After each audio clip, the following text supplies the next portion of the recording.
Në zemër të Mirditës, aty ku mali prek qiellin dhe rruga dredhon mes shkëmbinjve e pyjeve të dendur, shtrihet Oroshi, vendi i lashtë, i fisshëm e me histori. Ky është trualli ku ngritën sarajet e Gjon Markaxhonit, simboli fuqisë dhe krenarisë së familjes së kapitanëve të Mirditës, udhëhequr të mençur e trima që ruajtën besën dhe nderin e këtij vendi ndër shekuj. Terreni i thyer dhe natyra e egër nuk i ndal, por i bashkon njerëzit e Oroshit. Këtu, jeta gjithmonë është ndërtuar mbi bashkësi, besë e traditë. Në çdo kull gurësh që qëndron ende krenare përballë erës së kohës, dëgjohet jehona e historive të burrave që kanë mbrojtur tokën dhe zakonet e tyre me shpirt. Oroshi nuk është thjesht një vend, është zemra e Mirditës, një gur themeli i identitetit shqiptar. Aty, ku nderi dhe fjala vlejnë më shumë se çdo pasuri. Sot udhëtojmë mes maleve, e ku përmes tyre nuk zbërthejmë vetëm bukuritë natyrore, por historinë miravjeçare të një kryeqendre historike, trashëgimore, kulturore, adedashse e qëndrese. Jemi në Orosh. Aktualisht ndodhemi në saraje. Në këto saraje të cilat dikur i përkisnin njerëz prej familjeve më të mëdha dhe më me ndikim, jo vetëm në zonën e Mirditës, por në të gjithë Shqipërinë. Gjon Markaxhonaj, familje të cilët kanë shënjuar historinë me vendime dhe me rëndësinë që kanë patur. Por e bukura do të jetë se ne kemi dhe do të intervistojmë një banor, një njeri i cili është pasardhës në linjë të drejtë për drejtë i kësaj familje të madhe kapedanësh. Artan, mirë se gjej. Mirë se erdhët, mirë se ju pro Zoti. Uroj që të ndjeni mirë në trojet e selisë kapitanore të kapitanit Mirditës. Po si mos ndjehemi mirë kur në fakt edhe rënojat që kanë mbetur janë aq emocionuese dhe tregojnë kaq shumë për historinë dhe për lartësinë e këtij vendi. Ndërkohë që ty të rrjedh gjak nga këta njerëz. Tani ju e thatë bukur, vend emocionues, jo vetëm nga pozita gjeografike, por edhe nga argumenti historik. Ky vend është një vend vërtet me përmbajtje, jo për të thjeshtën arsye pse unë buroj nga kjo familje, por për arsye ditur mbarëbotërisht se kjo familje u diskriminua, kjo kështjell u shem, u rrëzua me datën 28 gusht të vitit 1944. Këtu kanë vizituar, këtë vende kanë vizituar pinjoll të mëdhenj të historisë shqiptare si Mustafa Kruja, Ernest Koliçi, saqë këtu ka qenë edhe Edith Dyrham me përshtypjet dhe mendimet e saj që mbeten një trashëgimi e madhe për familjen tonë. Familja kapitanore buron nga familja e Leshit të Zi dhe pasardhësi i Leshit të Zi, kapitani Mirditës Gjon Markaxhoni ka ndërtuar këto saraje. Janë filluar nga Jati, nga kapitan Markaxhoni rreth viteve 1920-22, pastaj janë përfunduar nga kapitani Mirditës me djemtë e tij, Gjon Markaxhoni me bijtë e tij. Gjon Markaxhoni nuk e pat fatin të gëzonte shumë ditë me diell, as me shi si kjo, si këto që po kalojmë ne pranë këtyre sarajeve, për arsye se u detyrua të braktisat dhe ka vdekur i përmallshëm për Mirditën, historinë e saj në vitin 1966 në Itali. Ndërsa dy trashëguesit tjerë kanë vdekur në Amerikë, ndërsa dy bijtë, po ata edhe më të mirë se kushdo ndër familjet tona, lanë jetën, vdiqën, të dy nuk kanë varr dhe ndërto është kapitani Mirditës Mark Gjomarkaj, i njohur edhe si ministër në periudhën 1940-41 edhe Lesh Gjomarkaj.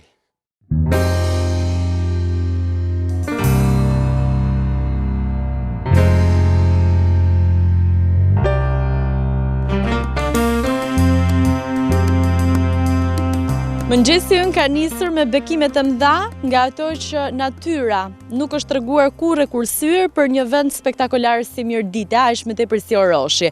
Por një tjetër pikë tek e cila bazojnë historinë dhe mbi të gjitha besimin aq të rëndësishëm dhe rrënjët e tij të thella. Ky vend dhe mbi të gjitha kryeqendra historike e tij Oroshi është abatësia e Oroshit ose e Shën Lezhdrit. Faleminderit ju që na prite.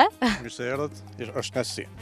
Mirë se gjejmë dhe e kemi bërë takimin ton, kemi vendosur që t'jemi kaq pranë harkut dhe abatësisë që në fakt edhe në fotografi, por live aq më tepër duket madhështore dhe e rrethuar me male dhe me një bukuri të jashtëzakonshme, por duke ditur për historinë dhe ndikimin që ka patur në njohjen ndërkombëtare të Shqipërisë dhe Mirditës si destinacion, është edhe më rrallë.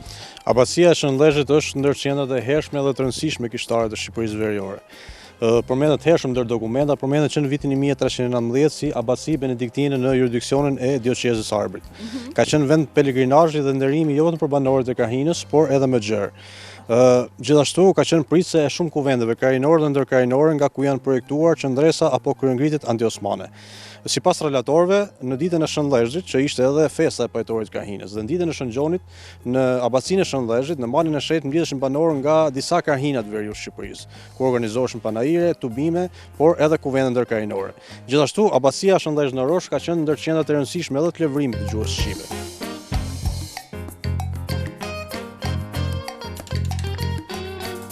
Monument kulturor, historik, fetar, shpirtëror, mbi të gjitha rrënjët e thella të besimit në Mirditë. Por e bukura është që Gjin, ti je përveç se një banor autokton i Oroshit, je dhe personi ku mbi 20 vjet mban çelësat e kësaj abatësie dhe kujdesesh për të si të jetë fëmia jote, dhe historia është shumë interesante dhe e bukur në fakt se si kemi arritur deri në këtë pikë kur nga një histori e madhe dhe lavdishme që ka ky vend dhe ndikimi që ka patur për Mirditën e për Oroshin, sot ti ai që kujdesesh për të. Jam mundu, jam përpjek me gjitha mundësitë e mia për të kujdes për mirëmbajtjen e kishës. Jam mundu shumë. Duhet bëha edhe ma tepër, por normalisht mbrana mundësive jam përpjek në maksimum. Kisha Oroshit është një abatësi shumë e vjetër. Dhe bazu mbi dokumenta flitet që në vitin 1319. Por, kjo i ka pas themelet fillimisht në bjeshkën e Oroshit. Pastaj, pasi arrënu atje për shkak pushtimeve të situatave të kohës, është rindërtu këtu rreth shekullit, rreth vitit 1750, gjysmës shekullit 17, dhe vazhdon të jetë këtu. Tek kisha të themelet e vjetra, të trojet e vjetra të abatësisë Oroshit, kanë pasardhë, si që thonë edhe banorët e vjetër, kanë paspru për të varros njerëzit e tyre, që nga Zadrima, nga zona poshtë, i varrosin të themelet e kishës vjetër të Shën Lezhdrit, të Shën Aleksandrit. Pra gjithë Mirdita dhe Lezhja. Edhe jashta Mirditës. Biles ka vende ku të partë, burrat e vjetër, na kanë informu, ku ndizeshin shira dhe pushoshin. Na kemi një pikë atje, ku quhet edhe sot Shafashirit. Dhe kjo është për shkak të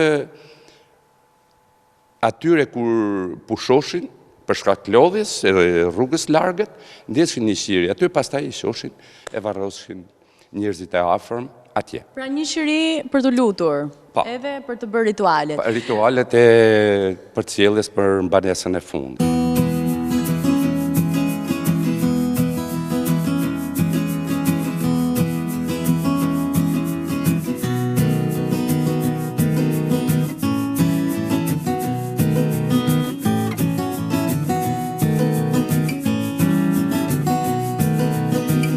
Dhe ja të kemi të pjesa jashtme që duhet thënë, Gjin ka një pamje të jashtëzakonshme. Shumë piktoreske. Shumë piktoreske. Unë kam pasë rastin. Para disa vitesh, para 20 vitesh. Duke qenë se unë banoj e jetoj këtu, unë ka pasë raste që kam përcjell vizitar të cilët kanë qenë shumë të interesum për të eksploru, për ta njoft, për ta pa nga afër abatësinë e Oroshit. Shqiptar nga zonat e Shqipërisë që jetojnë në Amerikë apo në për Europë, që janë largu ndoshta edhe para 90-s, kanë ardhur e kanë pa këtë vend. Plus që ka pas vizitor të huj, profesora, studiues që kanë pas interes për ta njoft abatësinë e Oroshit dhe në përgjithësi zonën e Oroshit. Po ata të cilët mund të jenë pasardhës të abatëve, por mbi të gjitha ata të cilët e kanë lënë në një moment të vështirë këtë vend në periudhën e komunizmit kur i kanë ndodhur dhe deformime. Tani, si që dim, fjalimi i 6 shkurtit 1967-ës që i mbylli të gjitha kishat, është mbyll edhe kisha Oroshit. Por, unë kam qenë i vogël dhe ma i men shumë mirë, ma i men flakët, kur kisha abatësia Oroshit është djeg. I shifsha nga funi o borrit të shtëpia.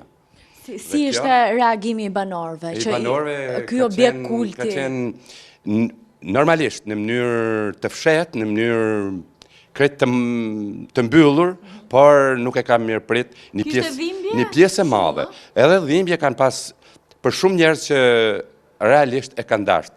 Por ka pas ai që ka djeg për shembull ose në një pjesë e vogël, sa them, mund t'i kenë pas edhe gëzim, që ndoshta s'do ta doja, unë s'do ta doja për vete. Por sepse ata që dojën detyrimisht që kanë pas ndoshta jo nga dëshira, por emision kanë pas urdhër etj. Dhe kisha abatësia Oroshit, unë thash edhe njëherë kam qenë fëmijë, por dikun mas 1970-s është djeg abatësia Oroshit. Abatësia që ne shohim sot, që ne kemi sot, është në përmasat dhe në arkitekturën që ka ndërtu, si që ka ndërtu Abat Doçi. Pra, për ndër të cilit është edhe statuja këtu? Edhe statuja, po. Ta ka ndërtu një prift që ka qenë nga Kosova, na ka e bo dhurat. Dhe abati ka edhe eshtrat, edhe sot e kësaj dite i ka këtu në abatësinë e Oroshit. Prehen këtu, pra? Prehen këtu, po. Edhe ti kujdesa shumë për ta? Po, me sa mundem. Dëshirë kam me ba edhe ma tepër, po tani financiarisht jemi qik... Po, shpirtërisht jeni shumë plot? Shpirtërisht kem ta baj ta ly me ari. Do kalojmë tek një pjesë tjetër që më tërhoqi shumë vëmendjen, që ishin gurë dhe rënoja të vjetra, për cilat sigurisht që ka një histori nga pas.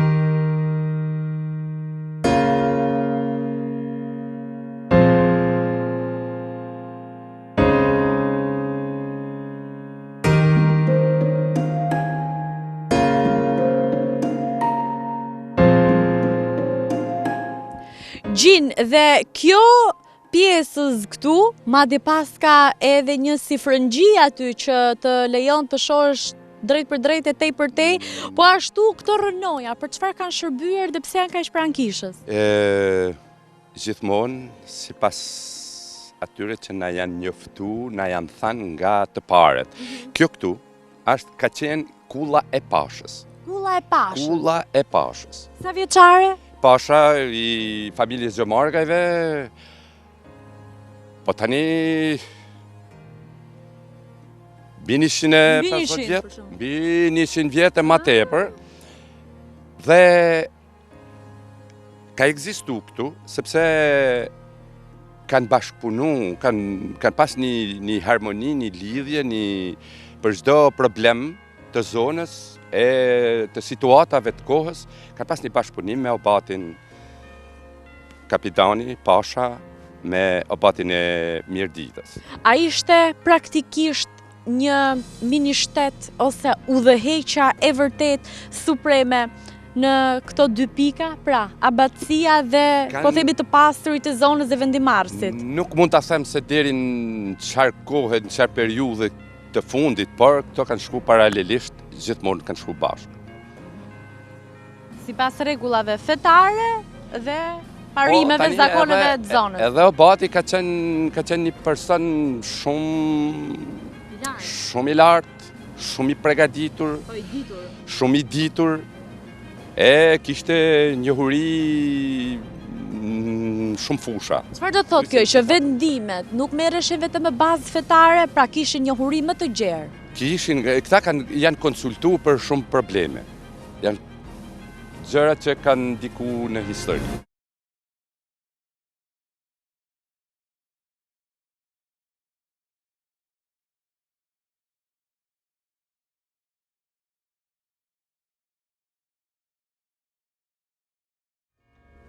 Oroshi, qendër jashtëzakonisht e veçantë për nga rëndësia e disa elementeve të cilët janë të një formati të jashtëzakonshëm në atë që formohet për nga vlera historike, për nga vlera arsimore, fetare, kulturore dhe trashëgimisë mbi të gjitha.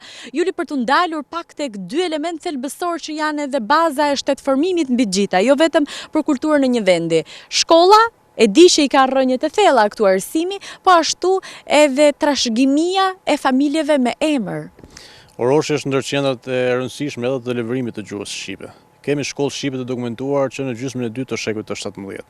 Dhe më pas është edhe shkolla që është hapur nga Abat Prendoqi në vitin 1899, që është ndër institucionet e rëndësishme të arsimit shqip. Gjithashtu, Oroshi është edhe qendra historike, kryeqendra historike e Mirditës, ku posë një ndër qendrat e rëndësishme kishtare të krahinës, është edhe selia kapitanore e familjes së Gjermarkëve. Apo siç njihet edhe nga Kancelaritë e Evropës si familja princerore e Gjermarkëve. Familja princerore, çfarë ka betur si trashëgimi e tyre?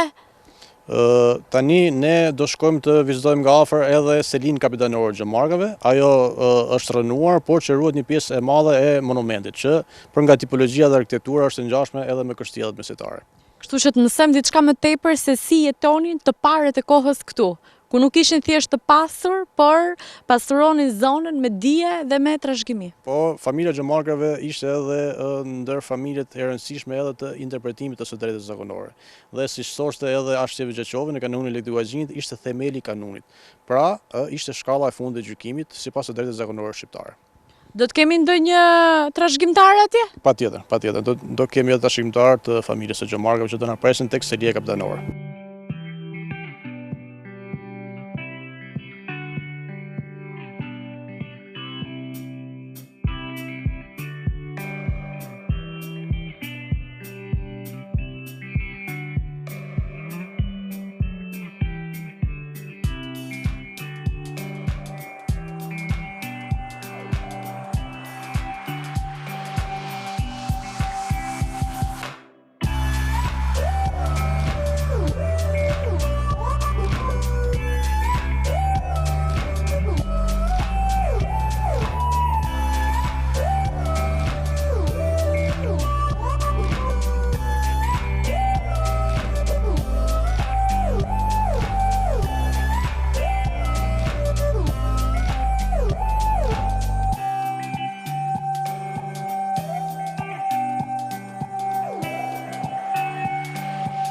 Do me hypta, e ke pa lek.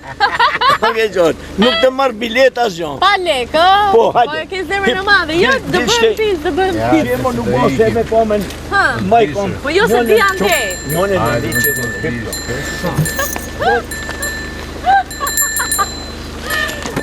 Ha, rridretet të shofi. O, do bëjmë pis, do Po si e po pis mëjnë? E, po shi tuk e më të. As pak, ripa, shu shkok në shko. Shko këtë shokun. Hajde për shafë. Hajde për qafona.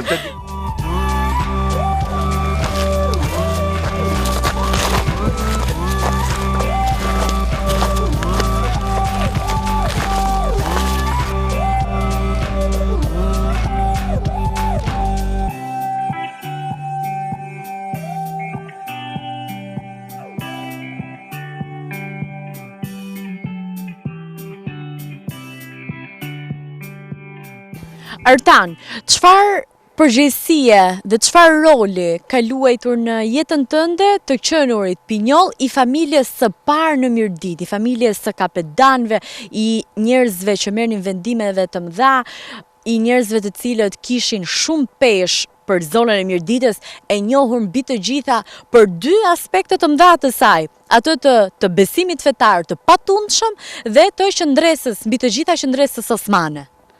Më ke drejtuar një pyetje me tepër esencë dhe të falenderoj vërtet për gjetjen e kësaj pyetje. Ti je biri një familje të madhe, ti je pinjoll i një dere të madhe, za madhe si kjo e kapitanit Mirditës, nuk është as pak e thjeshtë. Ti është dhe burrë, der burrash. Spari, ne jemi rritur në torturat e regjimit komunist, në akuzat në peshën e fjalës kulak, në peshën e fjalës amerikan. Kulak, çfarë do thot kulak? Kulak është shkalla maksimale e diskriminimit të pasardhësve të kundërshtarëve të regjimit komunist. Saqë familjet tona, kush mbet në Shqipëri u internuan dhe kur pas lirimit nga internimi, ne fëmijët që lindëm në familjet në shtëpitë ringritura të Mirditës, që në zënës ishim të privuar nga barazia dhe mbetëm gjithmonë kulak. Të kalosh një jetë, një fëmiri në peshën në një diskriminim të tillë dhe në fund të përkas një histori kaq e madhe, nuk është as pak e thjeshtë.